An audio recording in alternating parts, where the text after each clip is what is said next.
Simone, tudo bom, Simone? Doutor, meu filho desde 6 anos tem asma e rinite alérgica ácaros. 2 internações. Em fevereiro de 2019 foi liberado dos remédios, conforme indicação e tratamento com o pneumologista. Hoje, com 14 anos, há um ano sem alergia, Vamiz, prednisolona e loratadina. Em outubro de 2019 ele teve esses mesmos sintomas e ele disse que quando ele tivesse rinite atacada, saturação dentro de 95 a 100 normal, que ele poderia usar loratadina 10 miligramas um comprimido por 30 dias. Na época dei por 3 dias, melhorou. Agora com essa pandemia procuro não levar ele no médico. Agora faz 2 dias que está com o nariz escorrendo, olhos coçando, lacrimejando. Hoje, dia 13 de 2 de 2021, às 17 horas, dei um comprimido para ele. Medi a saturação dele aqui em casa, deu 95. Eu sei que não devemos medicar. Agora vendo seu vídeo, não sei, vou aguardar 24 horas. Caso ele não melhore, tem problema entrar com a Vamiz, 27,5 microgramas.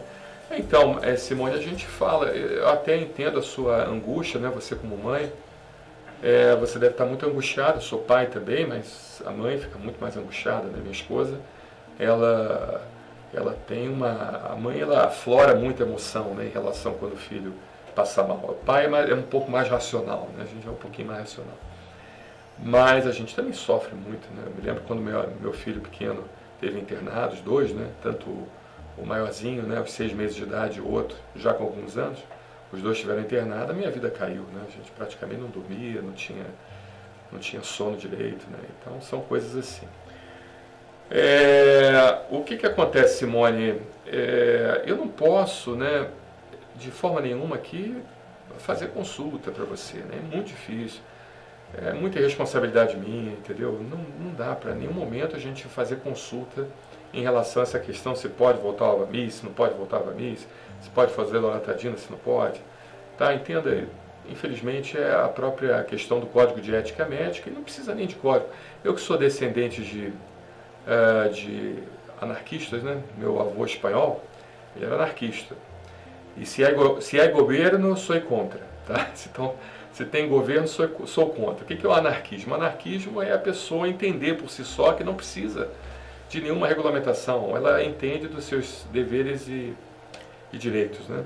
E a partir dali ela cumpre seus deveres por si só, porque ela tem essa percepção dessa necessidade, não porque existe uma lei, nem porque existe toda uma estrutura de legislação que faça com que você execute aquela determinação, né? Então, eu não faço isso pelo Conselho Federal de Medicina, né? Eu entendo o Conselho Federal de Medicina como um importante órgão, um órgão que regulamenta e que disciplina a medicina. Eu faço porque eu acho que é o certo.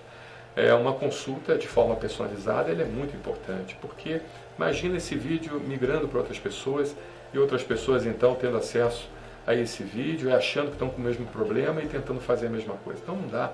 Infelizmente essa última parte aqui eu não vou poder responder, mas eu coloco à disposição a telemedicina 21 99374 2042, entre em contato com um dos nossos médicos ou procure seu médico de preferência, aquele médico que já lhe acompanha seu filho. Certamente ele é a melhor opção, porque ele tem já seu prontuário. Agora a primeira parte que você escreveu, que é bem interessante isso, sabe, Simone? Isso pode te ajudar bastante na evolução da conduta clínica do seu filho.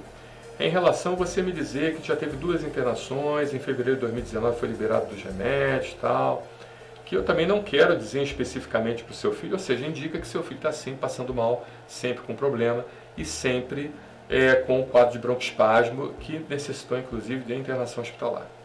Agora, a primeira coisa que a gente tem que ver, Simone, seu filho tem 6 anos, a gente tem que avaliar se ele teve um problema chamado bronquiolite. A bronquiolite ela é causada pelo vírus sincicial respiratório, um vírus que de certa forma causa inflamação brônquica e leva o paciente então a desenvolver o chamado broncoespasmo. Então temos que ver se o paciente teve a bronquiolite, que é um paciente que pega a bronquiolite, é um paciente que tem muito mais chance de evoluir com asma brônquica do que um paciente que não pega a bronquiolite. Então vamos entender isso.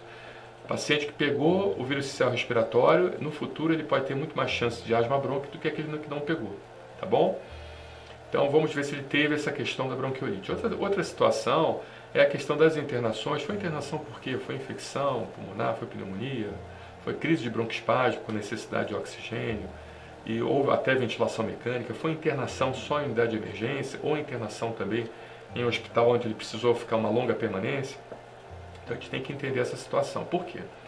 Porque a alergia, ela é confundida muito, e ela também não é só confundida, mas ela vem junto também muito com as chamadas imunodeficiências primárias. Existem muitas imunodeficiências primárias, como, por exemplo, a síndrome da hiper-IgE é uma imunodeficiência primária que se confunde com muito processo alérgico, né? E essas síndromes, essas imunodeficiências primárias, elas justamente, ou seja, aquela imunidade que a gente nasce com ela enfraquecida, né? Não fortalecida, com algum defeito celular, de anticorpos, defeito do sistema complemento, tanto da imunidade inata como da imunidade adaptativa adquirida, né? Ou seja, a gente nasce com essa deficiência, né? Deficiência da imunidade inata e deficiência também na evolução, no melhoramento da imunidade adaptativa. Então, é importante descartar essa possibilidade, fazer o diagnóstico diferencial para a possibilidade de imunodeficiência primária, porque um dos parâmetros de início de investigação de imunodeficiência primária é começar a internar direto. Entende? Ou seja, começa a internar, tem abscessos, a criança faz abscesso na pele por nada, a criança pega pneumonia por nada, a criança toma antibiótico todo mês, a criança precisa de internação hospitalar, precisou de unidade fechada, de CTI, né? Ou seja, realmente a gente precisa avaliar a possibilidade de imunodeficiência primária. Nós temos, inclusive, vou pedir para o Daniel, aqui, nosso colaborador, ele compartilhar para você uma playlist nossa só sobre imunodeficiência primária, para que você aprenda. Pode ser que não seja isso, pode ser que... Mas é importante, já que seu filho está internando muitas vezes, né? É importante que a gente faça, então, o chamado diagnóstico diferencial para as imunodeficiências primárias. Tá bom? Até porque você falou, ele toma prednisolona, loratadina, tratamento com o pneumologista, hoje com 14 anos, há um ano, faz a lenha, né? Muito bem. Então ele tinha 6, hoje tem 14. Tá? Então, mesmo assim, com 14 anos, tem que ver isso, essa questão da imunodeficiência primária. Tá bom?